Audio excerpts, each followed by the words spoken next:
सबको जय मसीह की।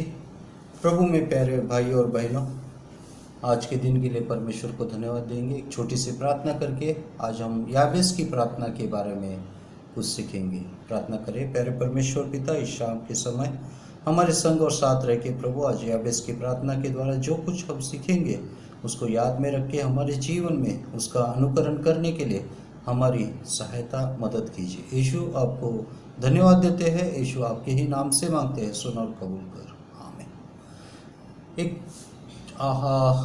पहला इतिहास यानी पहला इतिहास, उसमें हम लोग उसका चौथा अध्याय 4 से 10 में एक छोटी सी कहानी वहाँ पे है और ये सिर्फ 2 वचनों में इस कहानी को लिखा गया है।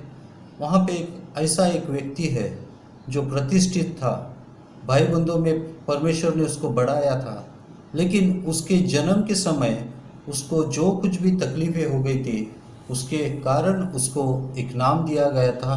वो नाम था याबेस। और याबेस का मतलब होता है दुख देने वाला या एक पीड़ा। और ये नाम किसी और ने उसको नहीं दिया था, लेकिन उसके खुद के माँ ने उसको ये नाम दिया था। जब वो पैदा हुआ था तो शायद पिता को उससे खुशी हो गई थी, समाज में उसको खुशी हो गई थी, रिश्तेदारों में उसको खुशी हो गई थी, लेकिन यहाँ पे हम लोग देखते हैं उसके माँ को, वो जब वो पैदा हो रहा था तो शायद वो पैदा होते समय उसको बहुत ही तकलीफ़ हो गई थी। और इसी के कारण यहाँ पे हम लोग देखते हैं कि उस माँ ने अपने बेटे का नाम पीड़ित रखा, एक तरह से उसको शाप दे दिया। यहाँ पे हम लोग बहुत से बार कहते हैं और सुनते हैं कि जब बच्चा पैदा होते समय माँ को बहुत ही तकलीफ़ होती है, लेकिन जब वो बच्चे का मुंह देखती है तो वो सारे तकलीफ़ों को भूल जाती है।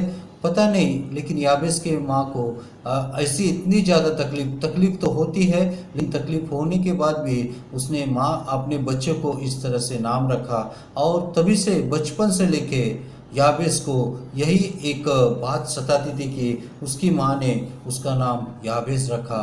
और जब भी उसका नाम कोई बोलता या खुद वो याद करता तो उस बात को वो भूल नहीं सकता था। और यहाँ पे हम लोग देखते हैं कि वही याबेस क्या करता है कि वो सोचता है कि अभी मैं इसके लिए प्रार्थना करूंगा, और वो परमेश्वर के पास जाता है।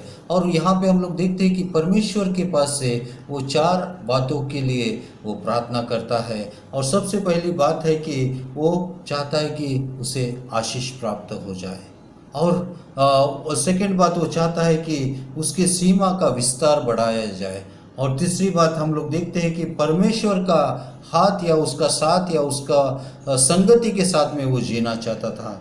और चौथी बात है कि वो शत्रु और बुराई से सुरक्षा के लिए प्रार्थना करता था। और 5वीं बात में हम लोग देखते हैं कि परमेश्वर ने उसकी प्रार्थनाओं को सुना। मेरे प्यारे भाई और बहनों, इस छोटी सी कहानी में कहीं मेरी और आपकी तो कहानी नहीं छुपी है। हम सोचते हैं कि मेरा नाम ही ऐसा है और मेरे जीवन में आज भी दुख है, कष्ट है, तकलीफ है, समस्या है, लेकिन उसके लिए याबेस अपने माँ के पास फिर से जाके उसने उसको, ये तूने मेरा नाम ऐसा क्यों रखा, इसके लिए उसने लड़ाई झगड़ा नहीं किया, लेकिन वो सर्वशक्तिमान परमेश्वर पिता के पास जाके उसने प्रार्थना की। और सबसे पहले यही प्रार्थना को हमको याद करना है कि परमेश्वर से कहना है कि मेरे ये शापमय जीवन को, पापमय जीवन से छुटकारा पाके मैं प्रभु इस तेरे पवित्रता में जीना चाहता हूँ। और इसके लिए हमारे लिए अब नए नियम में हमको देखते हैं तो यीशु मसीह हमारे लिए दिया गया है, और यीशु ने हमारे सारे पापों और शापों को आज अपने ऊपर उठाया है। तो हमको क्या करना है? हमको क्या करना है कि हमको सबसे पहले हमारे पापों का पश्चाताप करना है, उस पर विश्वास करना है कि वो हमको चलाएगा, क्योंकि वो मर के जिंदा होने वाला ऐसा व्यक्ति है, ऐसा परमेश्वर है जो इस दुनिया में कोई भी नहीं। और इस तरह से हमें अपने आशीषों के लिए हमको प्रार्थना करना है। हमारे पूर्वजों ने जो जो पाप किए उस पापों के लिए हमको क्षमा मांगना है। और दूसरा, हमारे कामों में भी आशीष के लिए प्रार्थना करना है। आप चाहे कुछ भी हो, आप जो भी काम करो, लेकिन परमेश्वर ने इस सृष्टि को बनाया है, हर एक काम को वो जानता है, हर एक वो चीज़ों को वो जानता है कि कहाँ पे क्या छुपा है और किस वजह से आपको सफलता मिल सकती है। और इसके लिए मेरे प्यारे भाई और बहनों, हमारे काम के लिए हमको परमेश्वर से प्रार्थना करना है। और तीसरा बात, परमेश्वर का हाथ सदा हम पे बना रखने के लिए भी परमेश्वर से हमको प्रार्थना करना है। क्योंकि कभी कभी अगर हमको कोई रास्ता दिखाने वाला नहीं है, अगर हमारे साथ सुरक्षित में नहीं है, तो हमारे जीवन में एक भय आएगा, एक डर आएगा, और जिसकी वजह से हम बुरे कामों में, बुरे हाथों में गिरने के चांसेस होते हैं। और इसके लिए हमको परमेश्वर से प्रार्थना करना है कि उसका हाथ सदा हमारे साथ में बना रहे। तो हमारे इन दोनों हाथों को जोड़ के उसके लिए, उसके पास हमको प्रार्थना करना है। और चौथी बात है कि हमको शत्रु और बुराई से बचने के लिए भी प्रार्थना करना है। जैसे कि प्रभु ने सिखाई हुई प्रार्थना के अंदर भी हमको बुराई से बचने के लिए प्रार्थना की है। और यीशु मसीह के द्वारा ये सब कुछ हो सकता है, ये संभव है अगर आपका विश्वास अटल है।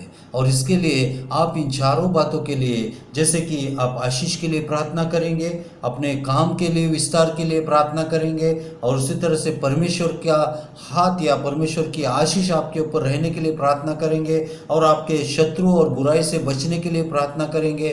तो पांचवें इसमें हम लोग देखते हैं कि याबेस की जैसी प्रार्थना परमेश्वर ने सुनी, आज आपकी और हमारी भी प्रार्थना वो सुनेगा, जरूर सुनेगा।